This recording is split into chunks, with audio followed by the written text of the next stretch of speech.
Un exemple d'application usuelle de la formule précédente est le calcul d'une moyenne pondérée. On utilise le calcul d'une moyenne pondérée quand on souhaite accorder plus d'importance à certaines données qu'à d'autres. Le principe est le suivant. Pour augmenter l'importance d'une donnée, on va décider artificiellement de faire comme si cette donnée apparaissait plusieurs fois dans l'ensemble des données. En procédant ainsi, cette donnée influencera davantage le résultat final du calcul de la moyenne. Regardons comment cela fonctionne sur un exemple. Je vous ai mis sous les yeux les notes qu'a obtenues une collégienne aux épreuves du brevet des collèges. Alors vous voyez ici, nous avons une épreuve de mathématiques, une épreuve de sciences et technologies, une épreuve de français, d'histoire géo et une épreuve d'oral.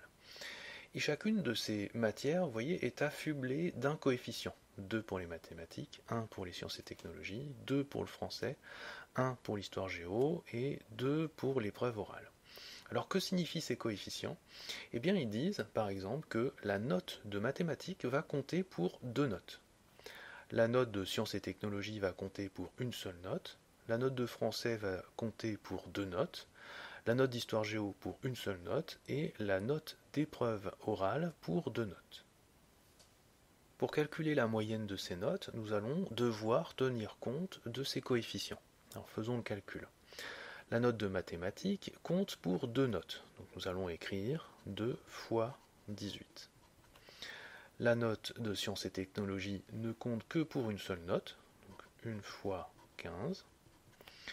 La note de français compte pour 2 notes, 2 fois 16. La note d'histoire géo ne compte que pour une seule note, 1 fois 14.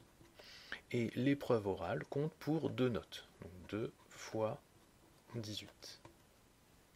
Pour terminer le calcul, nous allons devoir diviser par le nombre de données. Et là, il ne faut pas commettre une erreur, parce qu'on pourrait se dire que le nombre de données, c'est 5, puisqu'il y a 5 notes.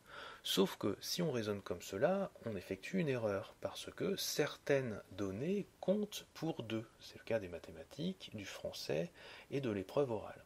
Donc pour tenir compte du fait que certaines données comptent pour plus que 1, il va falloir diviser par les effectifs correspondants.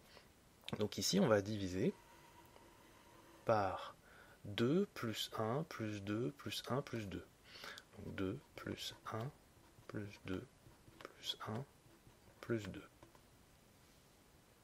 Arrivé ici, il ne nous reste plus qu'à rentrer ce calcul dans une calculatrice et nous trouvons comme résultat 16,625. On peut donc dire que la moyenne de cette collégienne est d'environ 16,63.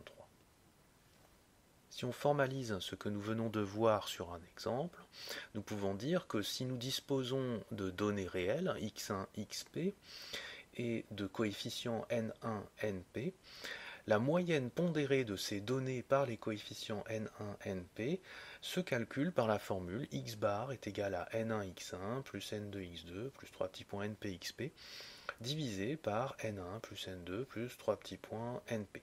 Puis bien sûr, vous pouvez réécrire cette formule en utilisant le symbole sigma. Vous remarquerez que cette formule est rigoureusement la même que nous avons vu précédemment. Sauf que dans le cas précédent, les N1, NP représentaient des redondances de données. Alors que ici, les N1, NP, ce sont des coefficients que l'on décide d'imposer artificiellement pour donner de l'importance à certaines données.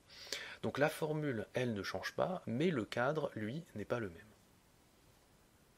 En résumé, qu'est-ce qu'il faut retenir de tout ceci? Tout d'abord, retenez que la moyenne d'une série de données réelles, c'est un nombre qui est censé se trouver à l'intermédiaire de toutes les données.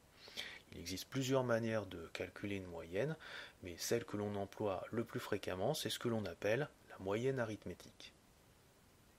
Pour calculer la moyenne ou moyenne arithmétique d'un jeu de données réelles, x1, xn, on utilise la formule x bar est égal à x1 plus x2 plus 3 petits points xn divisé par n. X bar est égal à n1 x1 plus n2 x2 plus 3 petits points np xp, le tout divisé par n1 plus n2 plus 3 petits points np.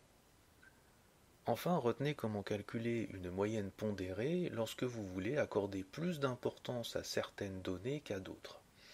Alors si on se donne x1, xp, p données réelles, et n1, np des coefficients entiers, alors on calcule la moyenne pondérée de x1, xp par les coefficients n1, np par la formule x bar est égal à n1, x1 plus n2, x2 plus 3 petits points np, xp divisé par n1 plus n2 plus 3 petits points np.